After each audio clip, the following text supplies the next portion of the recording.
I still remember the exact smell of that morning. Fresh coffee and the lavender candle I kept on the windowsill above the kitchen sink.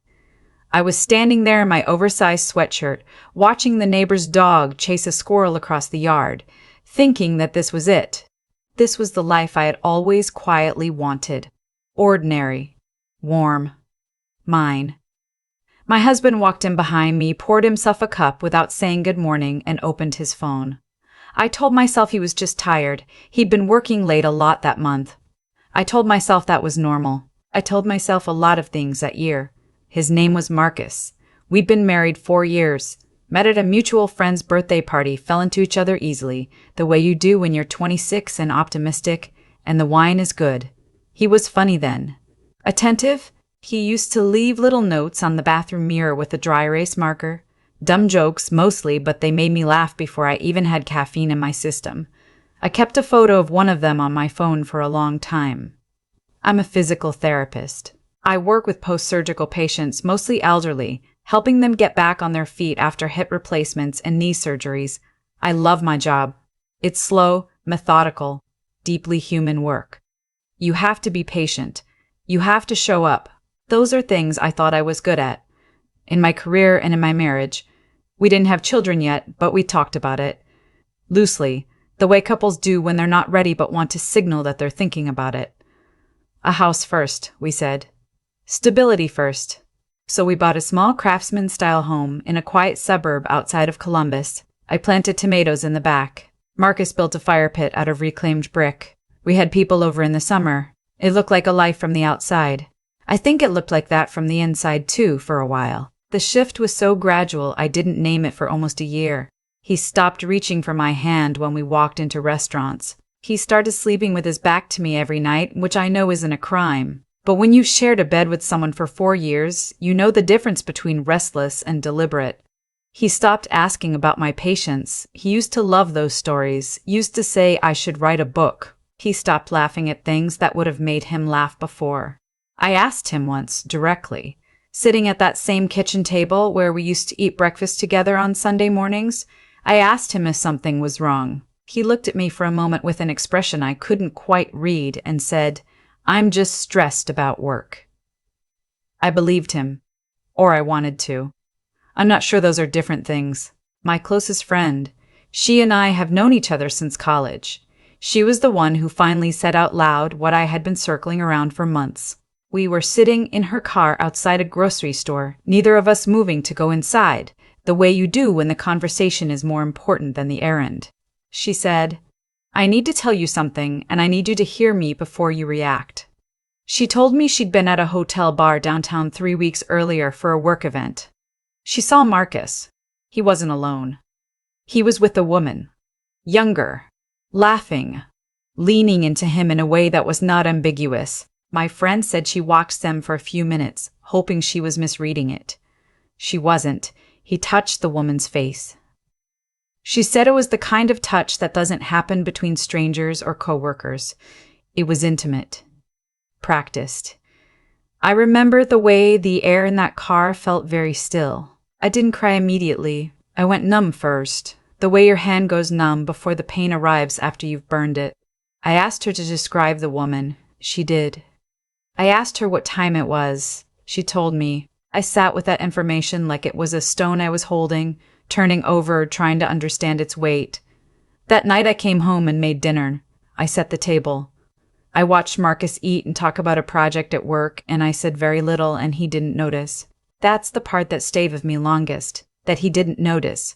4 years of learning each other's rhythms, and he couldn't feel that something had broken open in me across the dinner table. I didn't confront him that night. I know some people would have. I couldn't. I needed to think clearly first, and I knew that if I opened my mouth, I would say things I couldn't take back. And I wasn't ready for whatever came after that conversation. So I waited. I watched. I started paying quiet attention in a way I hadn't let myself before. I looked at our shared bank account for the first time in months. I had always handled the household finances, but Marcus managed his own separate account for his work expenses and personal spending. He'd always been private about money, and I'd let that be his space because I trusted him. I stopped letting it be his space. I found a credit card statement I hadn't known existed. A card in his name only, which was fine, that wasn't unusual. But the charges were not. Hotel stays on nights he'd told me he was visiting his brother out of town. Dinners for two at restaurants he'd never mentioned. A jewelry store. I checked the date of the jewelry store charge against our anniversary. It wasn't our anniversary. It wasn't my birthday. It wasn't any date that belonged to me. I called a lawyer the next morning from my car in the parking lot at work before my first patient arrived.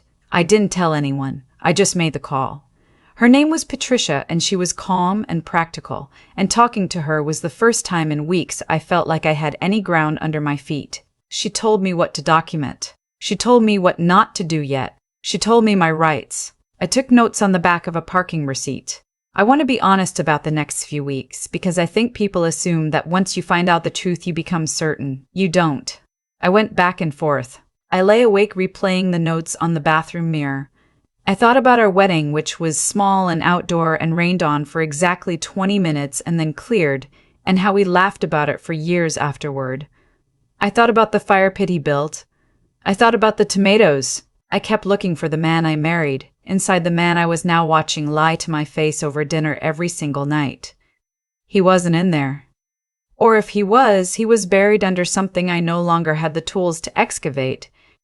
My mother didn't know any of this yet. She's the kind of woman who leads with practicality, not cold, just steady. She raised me and my younger brother mostly on her own after my father left when I was 11, and she did it without falling apart in front of us, which I always admired and also sometimes resented because I didn't know how to fall apart gracefully either.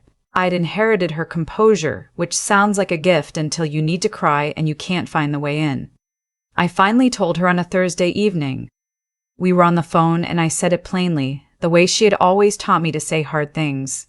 She was quiet for a long moment. Then she said, "Tell me what you need." Not what she thought I should do. Not whether I was sure. Not any of the things I'd been dreading. Just that. I cried then, finally, sitting on the floor of my bathroom with the door locked. The confrontation happened on a Saturday. I had chosen Saturday deliberately. No work, no distractions, and I'd already moved certain documents to a secure location the way Patricia had advised. Marcus was making coffee when I came downstairs. I sat down at the kitchen table and I put a printed copy of the credit card statement in front of him. I didn't say anything. I just put it there and watched him look at it. The silence lasted maybe 15 seconds. It felt much longer. Then he said my name in a tone I'd never heard from him before. Something between an apology and a request, though I'm not sure what he was requesting. Mercy, maybe. I asked him directly. He didn't deny it. He said it had been going on for 8 months.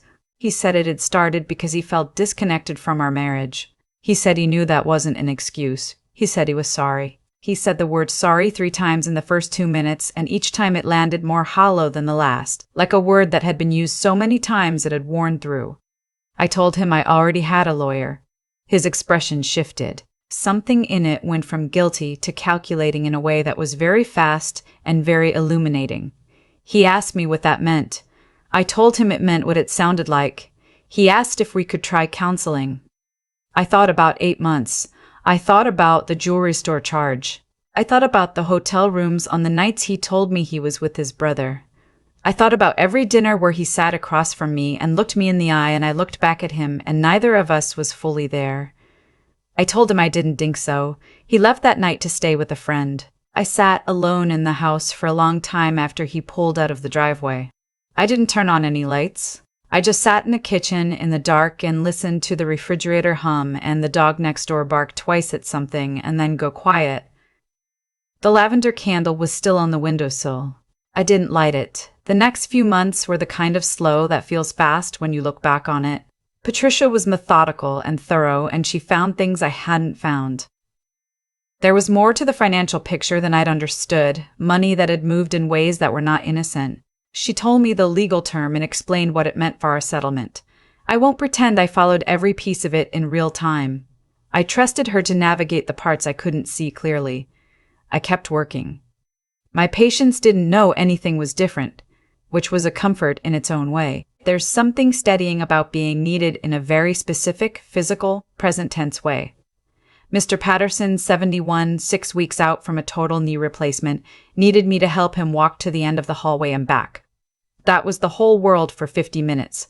I was grateful for it. My friend showed up at my house one night with takeout Thai food and bad reality TV and didn't ask me any questions I didn't want to answer. I think that was one of the kindest things anyone has ever done for me. My brother drove up from Cincinnati on a weekend I hadn't asked him to come. He didn't make a big thing of it. He just showed up, fixed the back gate that had been sticking for months, and then we watched football and ordered pizza, and he let me not talk about it, which was exactly what I needed. Marcus reached out twice during the process, not through lawyers, just directly. Texts, which Patricia told me to forward to her and not respond to personally. The second text said he had ended things with the other woman and he wanted to know if there was any chance. I read it twice. I forwarded it to Patricia. I did not respond personally. I think that was the moment I fully understood that I wasn't going to change my mind. Not because I was angry. The anger had moved through me and left something quieter behind. But because I had started to understand that the man I had loved was not the man I had been living with, and rebuilding that would require him to become someone fundamentally different, and I couldn't wait for that transformation while folding it into my own life like it was a minor disruption. The settlement was fair. Patricia made sure of that. The house was sold, which hurt more than I expected, more than the marriage ending, strangely. I think because the house had been mine in a way the marriage hadn't quite been in the end. I found an apartment in a neighborhood I'd always liked, with good light and a small balcony where I put a pot of herbs, basil and rosemary. A start. There's something I want to say about the months after, because I don't think it gets talked about honestly enough. People expect recovery to be linear, to look like a montage, sad to okay to good. It isn't. There were weeks that were genuinely fine, and then a random Tuesday where I couldn't explain why I was crying in my car in a Target parking lot. There were nights I was proud of myself for how I'd handled everything, and then mornings where I woke up and thought about the fire pit and the lavender candle and the notes on the bathroom mirror and felt the loss of it like something physical. Grief doesn't only belong to death. It belongs to the end of things you loved, even when ending them was the right choice. My mother called every Sunday. My friend texted most mornings, nothing demanding. Just a check-in, the way you'd knock softly on a door to make sure someone was still home. My brother sent me a video of his cat doing something ridiculous at least once a week. These things mattered more than I would have predicted. I went back to therapy. I'd done a few sessions years before and it hadn't felt urgent enough to stick with, but now it did. My therapist was a woman in her 50s with a very direct manner and a small philodendron on her windowsill that she talked to occasionally, which made me trust her immediately. She didn't let me minimize things. She asked hard questions. She made me say out loud things I'd been keeping small and internal. It helped. About 6 months after the divorce was finalized, something shifted. Not dramatically. It wasn't a single moment.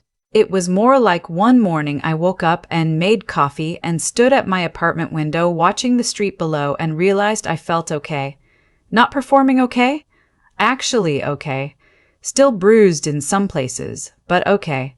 It was quiet and unceremonious and it was real. A colleague at work, someone I'd known for 2 years but mostly just professionally, started staying late in the same general area as me after a department meeting one evening. We ended up talking for almost an hour. He was warm and easy to talk to, and he listened the way people listen when they're actually interested and not just waiting for their turn to speak. I didn't tell him anything about Marcus that night. We just talked about work and music and a hiking trail he'd done recently and whether Columbus winters were getting shorter, or if we were just adapting to them. He asked if I wanted to get coffee sometime. I said yes. I want to be careful about how I tell this part, because I don't want it to sound like he was the point of the story. He wasn't. The story was about what I chose, what I survived, what I built back. He was someone who showed up at the right time in the right way and was kind and present and real. That matters. But I had already found my footing before he extended his hand. I want to be clear about that order. We got coffee. Then we got dinner. Then he came over and I made the worst pasta of my life and we laughed about it for an hour. I told him about the divorce, eventually. Not everything, just the shape of it. He listened without flinching. He asked how I was doing now, not how I was doing then. That distinction felt important. I don't know yet where that goes. I'm 31 years old. And I am more myself now than I was when I thought I had everything figured out at 26. Standing in a stranger's living room meeting the man I was going to marry. That version of me was hopeful and real, but she was also younger than she knew. The lavender candle is gone. I have a new one now, cedar and amber. Something that belongs to this apartment, this chapter, this version of my life that I built from what was left after everything else came apart. My back gate doesn't stick anymore. My basil is growing. My patients are learning to walk again, one hallway at a time. Some mornings I still think about the dry erase notes on the bathroom mirror. I think I always will, a little. That's okay. Memory isn't the same thing as wanting something back. I'm learning the difference. I used to think that betrayal came loudly, that you'd feel the ground shift, hear something crack, know the exact moment everything changed. But that's not how it happened for me. It came quietly, over months, dressed up as ordinary evenings and unanswered questions I was too trusting to ask twice. What I've come to understand is that the choices we make and the choices others make around us don't exist in a vacuum. Every action carries a weight that eventually has to be accounted for. Not because the universe is keeping score in some mystical ledger, but because reality is unforgiving of dishonesty in a very practical cause and effect way. My husband made choices for 8 months that compounded quietly in the dark. And when the light finally came, there was no version of events where those choices didn't have consequences. Not for me. Not for him. Not for the life we had built together. The hardest part wasn't the anger. Anger, I found, was almost useful. It had direction. The hardest part was grief.